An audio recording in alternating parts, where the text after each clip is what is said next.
Okay, what if I told you that a janitor could end up a multimillionaire philanthropist, while at the same time, a Harvard-educated finance executive goes completely bankrupt? It sounds impossible, right? But it's a true story. And it reveals a fundamental secret about money that has almost nothing to do with how smart you are. So today, we're going to unpack some of the most powerful lessons from Morgan Housel's phenomenal book, The Psychology of Money. We're going to dig into a simple but profound truth. When it comes to building wealth, how you behave is so much more important than what you know. Our journey starts with this really fascinating paradox.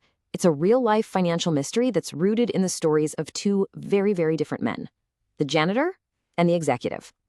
I mean, just look at this contrast. On one side, you've got Richard Fiscone, Harvard MBA, a top exec at Merrill Lynch, living in a mansion that was basically the size of a hotel. Then, over here, you have Ronald Reed, a janitor, a gas station attendant, zero formal finance training. So, who do you think ended up wealthier? In a twist you just couldn't make up, Fiscone went bankrupt. And Ronald Reed, the humble janitor, he quietly built an $8 million fortune and left most of it to charity when he died. How is that even possible? Well, this story just perfectly illustrates the core idea of the entire book. As Morgan Housel puts it, doing well with money has a little to do with how smart you are and a lot to do with how you behave. It's not a hard science, it's a soft skill. The story of Fiscone and Reed, that's not some weird outlier. It is powerful, living proof of this principle.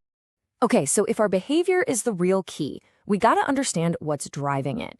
And that brings us to our first major insight, what we'll call your personal money reality, and why nobody's financial decisions are ever actually crazy. Now, really let this one sink in for a second. The tiny sliver of the world that you've personally experienced is like a mathematically insignificant fraction of everything that has ever happened in financial history.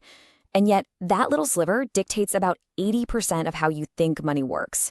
That massive gap between our limited experience and our confident beliefs, that's where so many of our financial biases are born. And this is a perfect way to visualize that idea.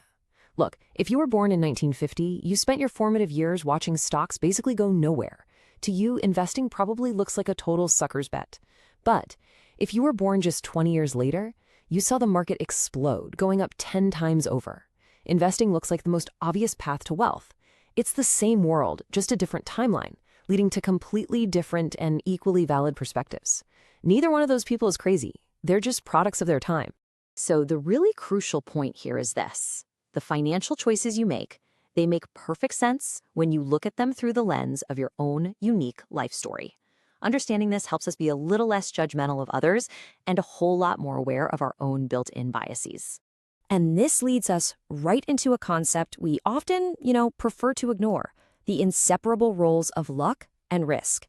As we're about to see, they are truly, absolutely two sides of the very same coin. I want you to just pause and really think about this for a second. When you see someone who is incredibly wealthy, or on the flip side, someone who has failed spectacularly, how much of that result was due to their skill and their decisions versus just pure random chance?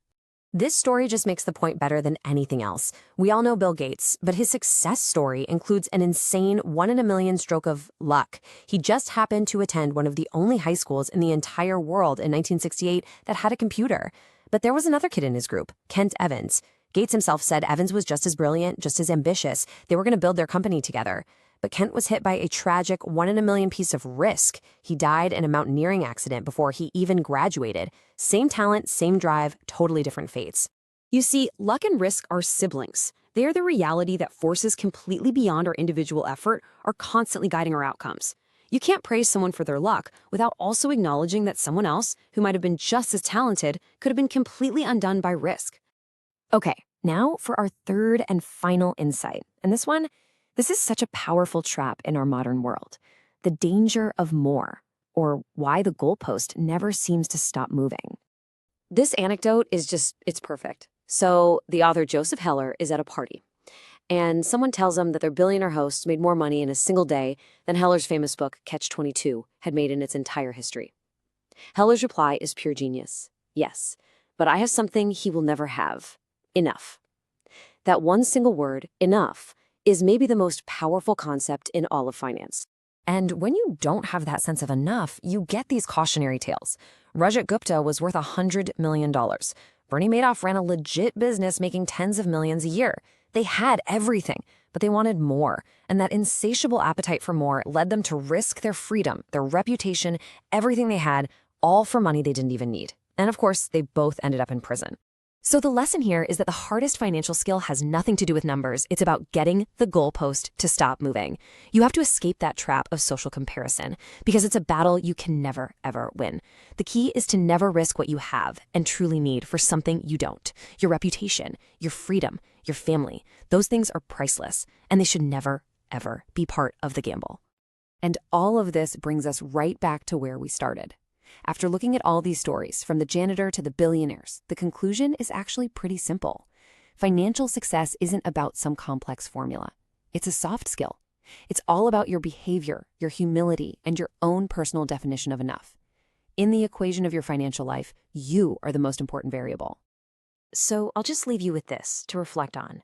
What's the story you're telling yourself about money? Is it driven by your unique, and let's be honest, limited experiences? Does it respect the huge roles that both luck and risk play? And maybe most importantly, is that story actually helping you find your enough?